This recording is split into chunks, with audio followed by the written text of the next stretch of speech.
16/12/2023 நிகழக்கூடிய மார்கழி மாதம்.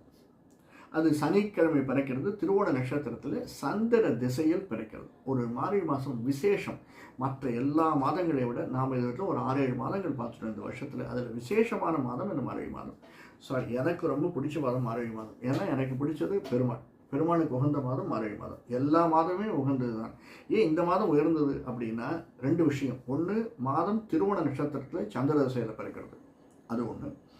2வது, இந்த மாதம் எல்லா கிரகங்களும் அடைச்சிருக்கு. இப்போ நம்ம தனுர் ராசின்னு எடுத்துட்டோம்னா நம்முடைய 10ஆம் வீடு, 10ல் கேது, 11ல் சுக்கிரன், 12ல் செவ்வாய், லக்னத்தில் அதாவது ராசியில் சூரியன், புதன், 2ல் சந்திரன், 3ல் சனி, 4ல் ராகு, 5ல் குரு, 6ல் லக்னம். இப்படி நம்முடைய 10ஆம் வீட்டிலேருந்து 6ஆம் வீடு வரை அடைச்சி இருக்குது.